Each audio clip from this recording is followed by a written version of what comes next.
How 2 weeks of travel felt. So I've been to Hong Kong, Macau, and Singapore in the last 2 weeks. And first, our flight from Bali to Hong Kong. So this was a flight with Singapore Airlines, and we had a layover in Singapore. And I actually wanted to fly directly with another, well, a cheaper airline. But Bas, my boyfriend, he insisted on flying with Singapore Airlines. He said, I want to arrive safely. So, well, all right, then we went with Singapore Airlines. So, for everyone who hasn't flown after their concussion, I will mention a few things that might help. So, the first one, make sure you have transportation arranged to the airport. So, this saves a lot of stress regarding public transportation. So, we took a taxi to the airport here in Bali. And at the airport, you can request special assistance if you need it, or you can choose priority booking. So this costs a little bit extra, but you can access the lounges where you can sit quietly, and you can often skip the lines as well. And also try to travel without checked baggage, because if you do this, then you can check in online in advance and don't have to go to the check-in desk at the airport. So you can skip that and you can just go straight to the boarding gate. And it's also nice not to have to wait for your suitcase upon arrival, because this can take sometimes 30 minutes. And this way, if you travel without checked baggage, you can walk straight out. It saves time. Another thing, bring your noise cancelling headphones or earplugs. They are really a lifesaver. Another thing, an eye mask can also be useful, so you can isolate yourself during the flights. And for seat selection in the airplane, I always choose on short flights a window seat, because I know I won't need to go to the bathroom, and I always find it so annoying to disturb people. And I am the person that will be thinking about it the whole time. So I do this on short flights, but if I have a long flight, so 6 hours or more, I'll choose an aisle seat. And this way I feel less trapped and I can just get out whenever I want. And when you arrive, you might want to go to the prayer room. Some member just shared this with me, and I thought this is such a great idea. So when you arrive, you can just go there for a few minutes. It's a quiet area. You can do some meditation and it can work wonders. And also make sure you have figured out the taxi or public transportation options upon arrival. And the best idea is to have someone there, just book a taxi, and who is waiting with a sign with your name. So especially if it's your first time traveling after a concussion, this is, I think, the best idea. It saves so much stress. And if you go to a country with a different currency, please withdraw some cash at the airport so you can avoid some unpleasant surprises. So if you take a taxi most of the time, when there is no Uber or something, you need to pay cash. Okay, those were my tips about flying. So then we arrived in Hong Kong. It was a long day, but fortunately everything went well, and we arrived in Hong Kong. And we went straight to bed because it was already 8 p.m. or 9 p.m. So before we arrived there, it was like 10 p.m. and I was tired. So so I went to bed right after we arrived. And we stayed in a friend's apartment from Bas. And Hong Kong is very expensive. And I think that without this apartment, we would never have gone to Hong Kong. So I was very grateful that we could stay there. So the apartment had 3 bedrooms, 2 for the kids that he has, and one. Yeah, well, the apartment was quite small, but I was just glad that we had this place to sleep, of course, and that I could have some privacy instead of being on top of each other all the time when you stay in a small hotel room, for example. And Buzz and I always have the same pace on vacation. So often, even before I say it's enough, he already says, okay, I think it's enough for today. Let's go back to the apartment.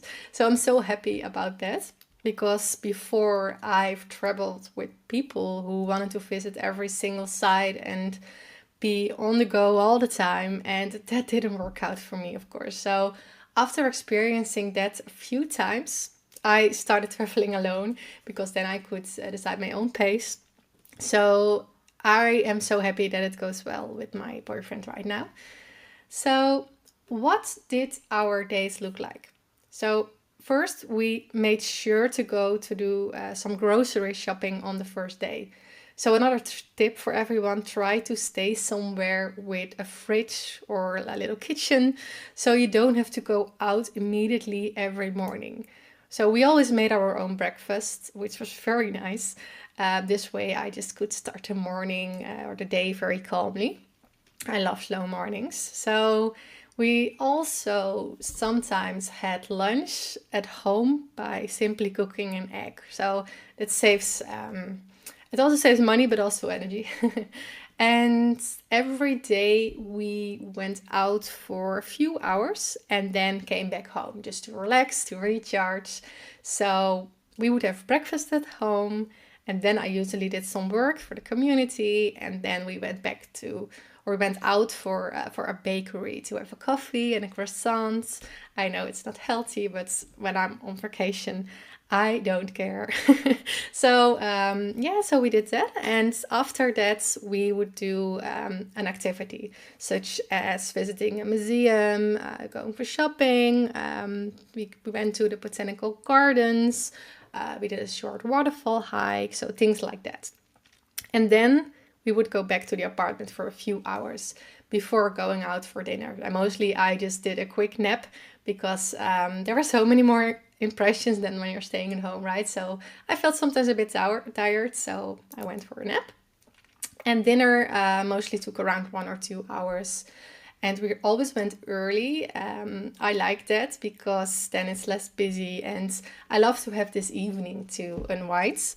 So that's what traveling in Hong Kong looked like. And Hong Kong was the most relaxed part of our trip because after being in Hong Kong, we went to Macau, and Macau is a little city in China, and it's often called the Las Vegas of Asia. And I've never been to the real Las Vegas in America, but I was mainly curious about how they replicated landmarks like Rome, like Venice, like Amsterdam. So we went there. And the journey there from Hong Kong to Macau went very well. We were just surprised that Macau had its own borders and currency. So, in short, we had to go through border control, which was a hassle. But we took the boat from Hong Kong, and yeah, we weren't too worried about the first trip. So we were a little bit worried about the return journey because this was more complicated as we were flying out from Hong Kong 3 days later. So we had to cross the border from Macau to Hong Kong first. And we thought that we could simply take a taxi from the hotel in Macau to the airport of Hong Kong. But all taxis aren't allowed to leave Macau, so that was impossible. So our return journey from Macau went like this. First, we took a taxi from the hotel at 6 a.m. in the morning. There is one thing that I don't like is wake up early at 6 a.m. I don't like it. I am tired the whole day if I do this. So we did this. Then a bus from the bus station to the border, then another bus to the airport, and finally, of course, the flight to Singapore. And then in Singapore, we took a taxi from, or well, we went by train, by the way, to the hotel. It was just too much, but I learned from it. And how was Macau? Well, I wouldn't go there again, or I recommend it to people. But first of all, I'm not a gambler. I like to see it, but I don't like to gamble. It's not my thing. I just went there to see the landmarks, and my boyfriend, he just wanted to see the casino. So yeah, we went there, but in hindsight, we could have skipped it. It was nice to see, but given the circumstances and hassle with the borders and only staying for 2 nights, it was too short. 2 nights was way too short. So I felt like I was in survival mode the entire time because After 2 days, I just gotten used to it, to the place and everything. And then we had to leave again. So in Macau, we stayed in a hotel, not in an apartment. And this means a smaller room of 20 square meters for the two of us. And now we always get along well and didn't have any arguments. But yeah, it's just I need my rest. He needs his me time as well. So he fully understands that. But it's sometimes hard when you're in a small place the entire time. So if you were traveling and you have a concussion and you're with someone, I would recommend finding an apartment where you can have your me time. And if you're traveling with a friend, perhaps something with 2 bedrooms, so you have your own space. And also having this little kitchen or fridge to prepare your own breakfast. Or if there isn't, then maybe book breakfast at a hotel. So it saves a lot of stress and searching. Or, of course, another thing that is really a great idea is to bring your breakfast for the first morning. So then you're already a little bit feeling overwhelmed from traveling. You don't want to go out again searching for a place to eat, right? So if you arrive there, bring your own breakfast. Or if you arrive in the evening, make sure you have some food with you so you don't have to go out again. You can first have a good sleep.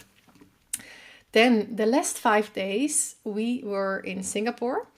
And I had been briefly there for 1 day. So it was really nice this time to have more time. And after 2 nights in Macau, in survival mode and flying again from Macau, or well, from Hong Kong to Singapore, I just needed rest. We arrived around 8 p.m. and we spent the first day in Singapore in the room, not doing anything. So I can recommend that too. If you arrive somewhere, make sure you don't plan anything for the first day and don't have to do anything. So if necessary, you can also book your vacation 1 day longer so it doesn't feel like a wasted day. So this really makes a difference if you have some time to pause. And after this rest day, I felt good again and we could go out. So here too, we followed the same rhythm as in Hong Kong. First, we had our breakfast. We had a small fridge and a small little kitchen in the hotel room. And then we went out. So Singapore is a really fun city. It's very clean, it's safe, and it's so diverse because sometimes after just 10 minutes of walking, you find yourself in a completely different culture. So our hotel was in Little India. And if you walked 10 minutes further, for example, you would be in the Arabic area. So it was very special and I really liked that.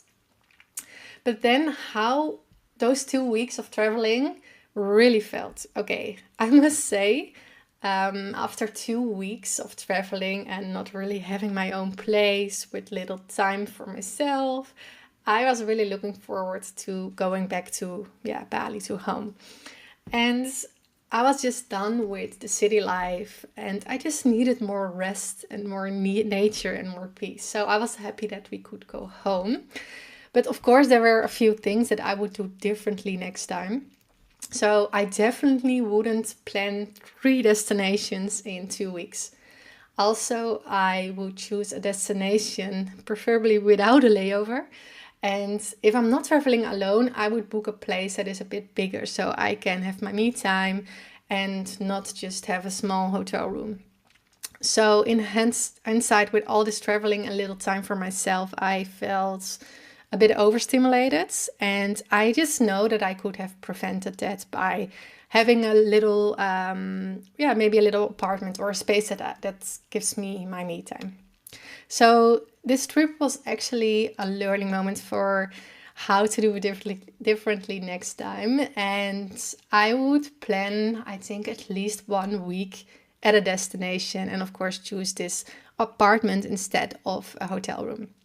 So also, I think that the biggest thing that helped me was to plan like a rest day when you arrive. So you don't have anything to do the first day when you're at your destination.